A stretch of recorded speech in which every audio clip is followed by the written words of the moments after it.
आपने ये बात तो सुनी होगी कि लाइक डिसॉल्व लाइक, यानी एक जैसी चीजें एक दूसरे को हल करती हैं या डिसॉल्व करती हैं।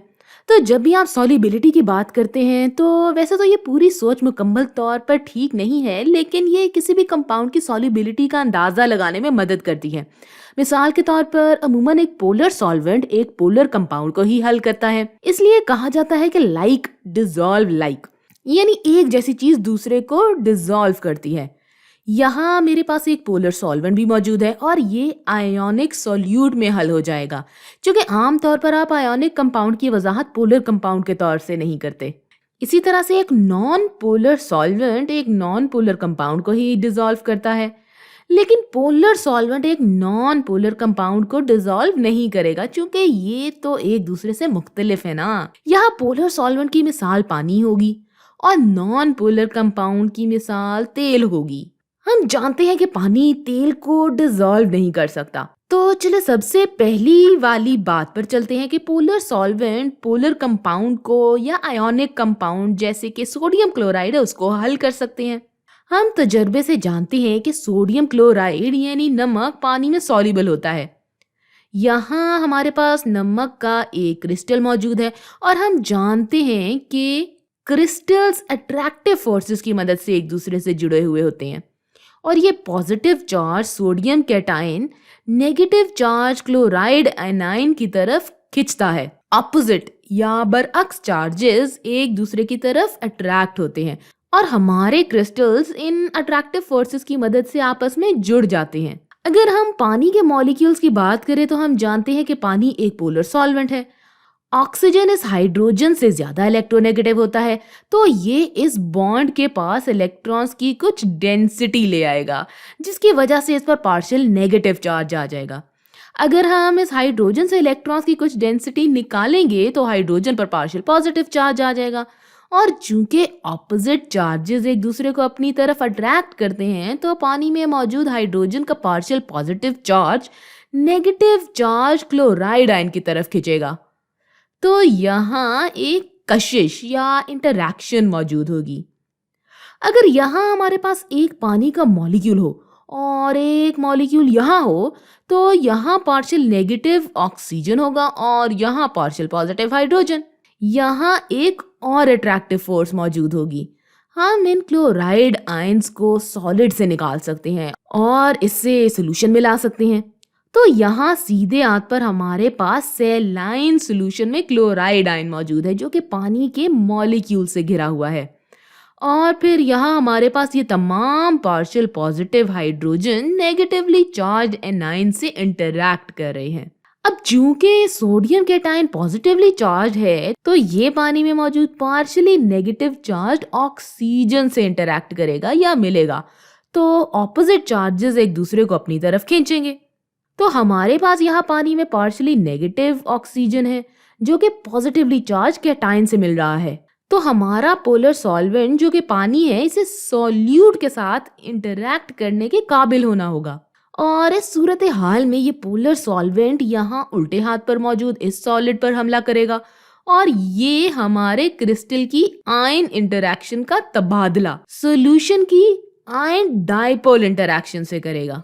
आयन डाइपोल से मेरी मुराद ये है कि देखिए यहाँ पर हमारे पास कैटायन है तो ये हमारा आयन है और फिर यहाँ हमारा डाइपोल यानी कि पानी, इसके पास डाइपोल मोमेंट मौजूद है। तो यहाँ हमारे पास ये सारी आयन डाइपोल इंटरैक्शंस हैं। आयन सॉल्यूट्स जो कि इन इंटरैक्शंस में हिस्सा ले सकते हैं वो पानी में हल हो जाएंगे। अगर आपके पास कोई पोलर कंपाउंड है तो इसके लिए भी ऐसा ही होगा। तब आपके पास कुछ ऐसी अट्रैक्टिव फोर्सेस होंगी जो कि पोलर कंपाउंड को पोलर सॉल्वेंट जैसे कि पानी में हल होने में मदद करेंगी। चलिए अब नॉन पोलर कंपाउंड की तरफ चलते हैं। तो नॉन पोलर कंपाउंड जैसे यहाँ पर नैफ्थलीन बना हुआ है। अब नैफ्थलीन एक सॉलिड होता है जिसकी एक मखसूस खुशबू होती है। वो सफेद सफेद गोलियां जो हमारी दादी नानी या माएं कंबलों में डालती हैं ताकि कीड़े ना पड़े उनको, तो वो नैफ्थलीन से बनी होती हैं। तो आपको अंदाजा हो गया होगा कि नैफ्थलीन की किस तरह की खुशबू होती है। अच्छा, अब नैफ्थलीन नॉन पोलर होता है क्योंकि ये सिर्फ कार्बन और हाइड्रोजन से बना होता है। ये एक हाइड्रोकार्बन है इसलिए ये नॉन पोलर होता है। अब इसे हल करने के लिए हमें नॉन पोलर सॉल्वेंट की जरूरत होगी। टॉलीन एक नॉन पोलर सॉल्वेंट है, ये भी एक हाइड्रोकार्बन है। तो अगर आप सॉलिड नैफ्थलीन और लिक्विड टॉलीन लें तो नैफ्थलीन इसमें हल हो जाएगा, यानी लाइक डिसॉल्व लाइक। हमारा नॉन पोलर सॉल्वेंट हमारे नॉन पोलर कंपाउंड को हल कर लेगा। चले बिल आखिर इस आखिरी बात पर चलते हैं।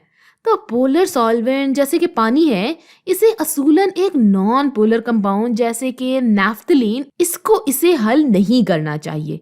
और ये बात सच भी है, नैफ्थलीन पानी में डिसॉल्व नहीं होता। इसका मतलब ये हुआ कि पानी इतना ज्यादा नैफ्थलीन मॉलिक्यूल्स के साथ इंटरैक्ट नहीं करता कि इसे हल कर ले और एक सोल्यूशन बना दे। ये लाइक डिसॉल्व लाइक वाला कॉन्सेप्ट काफी अच्छा है, क्योंकि ये आपको इस बात का अंदाजा करने में मदद करता है कि आया कोई कंपाउंड पानी में हल होगा या नहीं। चलिए हम मुख्तलिफ ऑर्गेनिक कंपाउंड्स देखते हैं और ये मालूम करते हैं कि ये पानी में सॉल्युबल होते हैं या नहीं। हम एथेनॉल से शुरू करते हैं। तो एथेनॉल के पास पोलर ऑक्सीजन हाइड्रोजन बॉन्ड है। ऑक्सीजन हाइड्रोजन के मुकाबले में ज्यादा इलेक्ट्रोनेगेटिव होता है, तो ऑक्सीजन इलेक्ट्रॉन्स की कुछ इलेक्ट्रॉन डेंसिटी को निकाल लेगा और ऑक्सीजन पर फिर पार्शियल नेगेटिव और हाइड्रोजन पर पार्शियल पॉजिटिव चार्ज आ जाएगा। अब अगर पानी की बात करें तो मैं यहाँ पानी का एक मॉलिक्यूल बना देती हूँ और हम जानते हैं कि पानी एक पोलर सॉल्वेंट है। ऑक्सीजन के पास पार्शियल नेगेटिव और हाइड्रोजन के पास पार्शियल पॉजिटिव चार्जेस हैं और हम देख सकते हैं कि यहाँ अट्रैक्टिव फोर्सेस के पास एक मौका मौजूद है, ऑपोजिट चार्जेस अट्रैक्ट करेंगे। तो एथेनॉल पर मौजूद पार्शियल पॉजिटिव हाइड्रोजन पानी में मौजूद पार्शियल नेगेटिव ऑक्सीजन की तरफ अट्रैक्ट होगा। तो ये हाइड्रोजन बॉन्डिंग की एक मिसाल है। आप लोग पिछली वीडियो से हाइड्रोजन बॉन्डिंग याद कर सकते हैं, तो ये इसकी एक बहुत अच्छी मिसाल है। एथेनॉल पर मौजूद पार्शियल नेगेटिव ऑक्सीजन और पानी में मौजूद पार्शियल पॉजिटिव हाइड्रोजन के दरमियान हाइड्रोजन बॉन्डिंग होने का मौका मौजूद है। एथेनॉल मॉलिक्यूल का ये वाला हिस्सा पोलर है और इसे पानी बहुत पसंद है, इसलिए हम इसे हाइड्रोफिलिक कहते हैं। मॉलिक्यूल का ये वाला हिस्सा हाइड्रोफिलिक है। एक अंग्रेजी का लफ्ज है जिसमें हाइड्रो का मतलब होता है पानी यानी वाटर और फिलिक का मतलब होता है पसंद करना। तो यानी ये वाला हिस्सा पानी को पसंद करता है। चलिए अब एथेनॉल मॉलिक्यूल के दूसरे हिस्से की तरफ चलते हैं। यहाँ हमारे पास CH2 और CH3 मौजूद है। तो कार्बन और हाइड्रोजन जिसके बारे में हम जानते हैं कि नॉन पोलर होते हैं, तो ये वाला हिस्सा नॉन पोलर है, यानी ये वाला हिस्सा पानी पसंद नहीं करता, या यूं कह लें पानी से डरता है। इसलिए हम इसे हाइड्रोफोबिक यानी पानी से डरने वाला कहते हैं। हम जानते हैं कि एथेनॉल पानी में सॉल्युबल होता है, इसलिए तजर्बे से हम बता सकते हैं कि हाइड्रोफोबिक हिस्सा हाइड्रोफिलिक हिस्से पर काबू नहीं पा सका। लिहाजा हम कह सकते हैं कि हाइड्रोफिलिक हिस्सा एथेनॉल मॉलिक्यूल का पोलर हिस्सा है। ये एथेनॉल को पानी में हल करने के लिए या सॉल्युबल करने के लिए काफी है। अगर आप मुख्तलिफ मॉलिक्यूल को देखें तो यहाँ पर ये 1 ऑक्टेनॉल मौजूद है। 1 ऑक्टेनॉल के पास हाइड्रोजन बॉन्डिंग का मौका मौजूद है। यहाँ हमारे पास OH मौजूद है। तो यहाँ पर एथेनॉल के इस उल्टे हाथ वाली ही सूरत हाल है। तो यहाँ हमारे पास ये मॉलिक्यूल का पोलर या हाइड्रोफिलिक हिस्सा है। लेकिन यहाँ पर फर्क ये है कि यहाँ पर हमारे पास मॉलिक्यूल का नॉन पोलर हाइड्रोफोबिक हिस्सा बहुत ज्यादा बड़ा है भाई। ये नॉन पोलर हिस्सा थोड़े से पोलर हिस्से पर हावी आ जाता है और इस 1 ऑक्टेनॉल के पूरे मॉलिक्यूल को नॉन पोलर बना देता है। तो इसलिए ये 1 ऑक्टेनॉल पानी में हल नहीं होगा। अब यहाँ सिनेमल एल्डिहाइड मौजूद है। चले इस कार्बन ऑक्सीजन डबल बॉन्ड पर पहले गौर करते हैं। हम जानते हैं कि ऑक्सीजन इस कार्बन से ज्यादा इलेक्ट्रोनेगेटिव होता है, तो ये इसमें से कुछ इलेक्ट्रॉन डेंसिटी निकाल लेगा और इसे पार्शियली नेगेटिव बना देगा और फिर ये कार्बन पार्शियल पॉजिटिव हो जाएगा। मॉलिक्यूल का ये छोटे वाला हिस्सा पोलर है और ये पानी के साथ मिल सकता है या इंटरैक्ट कर सकता है, जबकि हमारे पास इस मॉलिक्यूल का बहुत बड़ा हिस्सा नॉन पोलर है। ये तमाम कार्बन हाइड्रोजन उल्टे हाथ पर जो मौजूद हैं, ये तमाम नॉन पोलर हैं। तो तो ये नॉन पोलर यानी हाइड्रोफोबिक हिस्सा इस छोटे से पोलर हिस्से पर हावी आ जाएगा और पूरे सिनेमल एल्डिहाइड को नॉन पोलर बना देगा। लिहाजा चूंकि ये पूरा सिनेमल्डिहाइड नॉन पोलर है तो ये पानी में हल नहीं होगा। अगर ये नॉन पोलर है तो आपको इसे हल करने के लिए मजीद नॉन पोलर सॉल्वेंट की जरूरत होगी।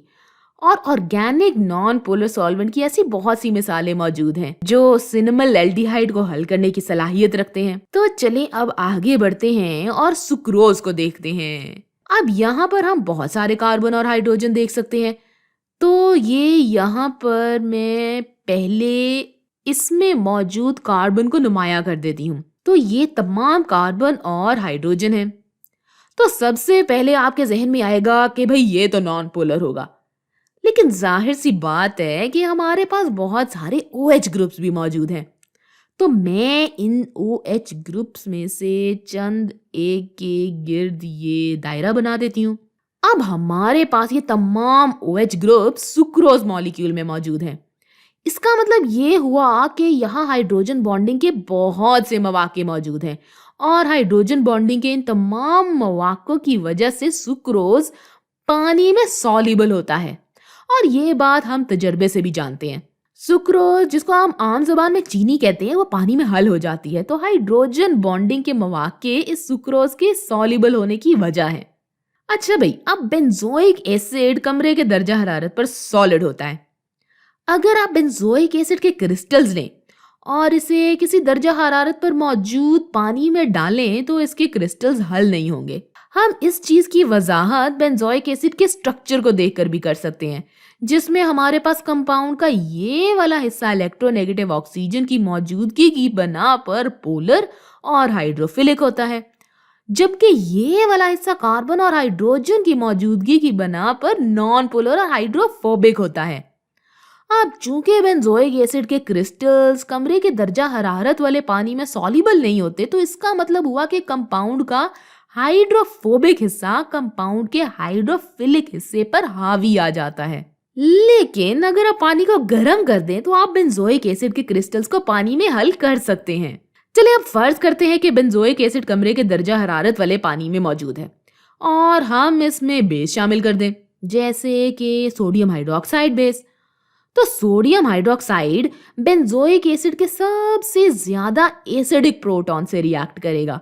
तो चूंकि बेंजोइक एसिड एसिडिक होता है तो ये यहाँ पर अपना एक प्रोटॉन डोनेट कर देगा, यानी अतिया कर देगा। इसका मतलब ये हुआ कि ये वाले इलेक्ट्रॉन्स इस ऑक्सीजन के पास रह जाएंगे। ऐसा होने से इस ऑक्सीजन पर नेगेटिव चार्ज आ जाएगा और यहाँ सोडियम बेंजोएट बन जाएगा। अच्छा, मैं यहाँ एसिड बेस केमिस्ट्री पर बहुत ज्यादा बात नहीं करूंगी, लेकिन हमने बेंजोइक एसिड का सबसे ज्यादा एसिडिक प्रोटॉन लिया है ताकि हम इसे सोडियम बेंजोएट के कॉन्जुगेट बेस को दे सकें। सोडियम बेंजोएट कमरे के दर्जा हरारत पर पानी में बहुत ज्यादा सॉल्युबल होता है। इसका मतलब लाजमी तौर पर यह हुआ कि हमने ये वाला हाइड्रोफिलिक हिस्सा बढ़ाया है, क्योंकि अब हमारे पास नेगेटिव चार्ज मौजूद है। तो हाइड्रोफिलिक हिस्सा अब हाइड्रोफोबिक हिस्से पर हावी आने के काबिल हो जाएगा। सोडियम बेंजोएट सॉल्युबल होता है।